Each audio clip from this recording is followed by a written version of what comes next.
Picture this. You sit down to review a project's codebase, and well, over a quarter of it wasn't even written by a human. Crazy, right? In just the past year, fully AI-generated code in pull requests has skyrocketed from a mere 1% all the way up to 27.6%. Just a staggering leap. And honestly, it sets the perfect stage for what we are looking at today, this massive new era of absolute, unprecedented AI leverage. So, welcome to This Explainer. Today, we are going on a really fascinating journey into the reality of AI in 2026. We're going to start by zooming way in on everyday personal productivity tools, the exact kind of stuff you might literally be using right now to survive your workday. And then we'll zoom all the way out to look at how entire nations are scrambling to regulate this wild explosion of capability. Here is our quick roadmap for today. We'll start with taming the 2026 inbox. Then move into AI-native developer tools. Take a look at one-click video animation, discuss governing the AI explosion, and wrap it all up with principles for trustworthy AI. Let's dive right in with Section 1, Taming the 2026 Inbox, your AI executive assistant.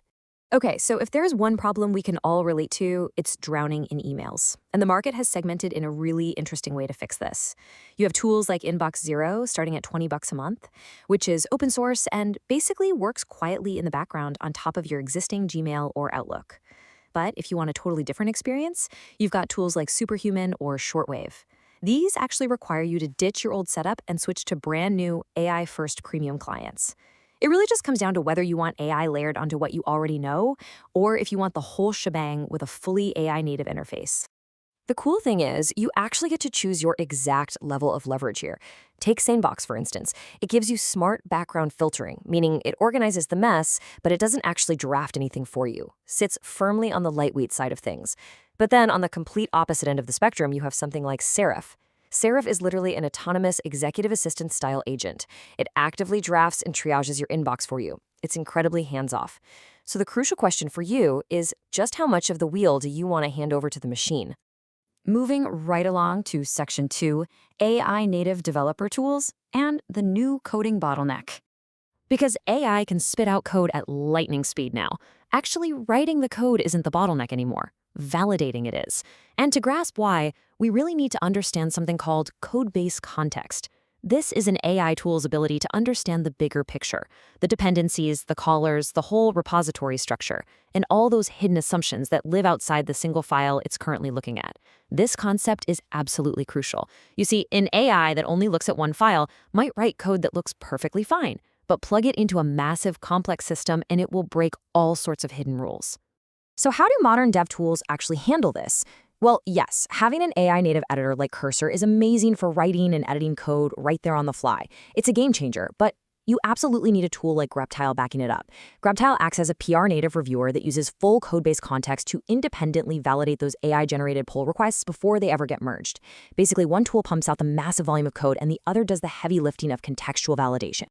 Which brings us to Section 3, one-click video animation and the rise of synthetic media.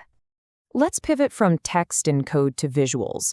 With a tool called Live Portrait, deploying this stuff has become almost unbelievably frictionless. Check this out. Step 1, you just choose a cloud provider, maybe RunPod, Mast Compute, or even a free Kaggle account. Step 2, upload the installer files. And Step 3, launch the UI and start animating. Boom! That is literally it. Deploying open-source deepfake and lip-sync tech in the cloud is now so easy, pretty much a total novice could do it in minutes. And the sheer speed of this tech, it's staggering. Live Portrait can take a totally static photo and animate it into a talking video in exactly 73 seconds. You literally just take a single driving video, apply it to a static face, and just over a minute later, you've got highly realistic synthetic media. The technical barriers to entry here are, for all intents and purposes, completely gone. But this brings us to a massive critical pivot point in our narrative. What happens when AI can just instantly spoof human faces, autonomously sort through our private communications, and crank out unchecked code at scale? I mean, who is watching the watchers now that these wildly powerful capabilities are available to everyone, everywhere? Section 4, Governing the AI Explosion, looking at Egypt's 2026 framework. To really ground this policy discussion in reality, let's look at Egypt's National Generative AI Guidelines, published in March 2026 by their Ministry of Communications and Information Technology. You see, this isn't abstract theory anymore. It is a concrete, principles-based framework deployed by a national government to manage the exact Wild West tools we've been talking about today. And to make sure these guidelines actually function in the real world, specific governing bodies step in. Namely, we're looking at the Egyptian Center for Responsible AI, working right alongside the National Council for Artificial Intelligence. These are the specific entities tasked with ensuring that all this AI development respects human rights, maintains real accountability, and fosters innovation safely. And that leads us to Section 5, Principles for Trustworthy AI. So what are the actual rules? Well, Egypt has codified some top concerns here. First, they mandate avoiding hallucination and ensuring accuracy. They require strict protection for privacy and data. Crucially, they explicitly target preventing misuse like deepfakes and misinformation, which directly addresses the risks of things like that live portrait tool we just looked at.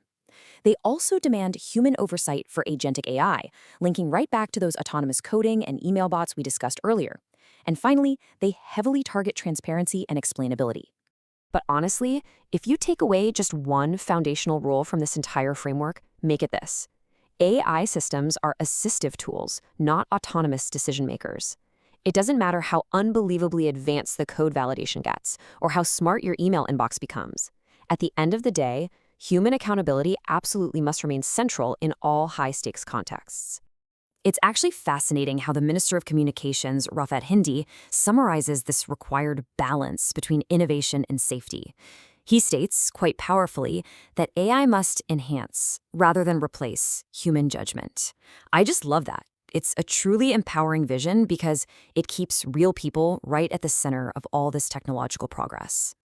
So that brings us to our final thought for today. As this infinite AI leverage, everything from autonomous coding to instant video generation, collides with the absolute necessity of human oversight and national regulation, are you ready for the dual reality of the 2026 ecosystem? Thank you so much for joining me on this explainer. I really hope this leaves you thinking deeply about your own role in this massive technological shift.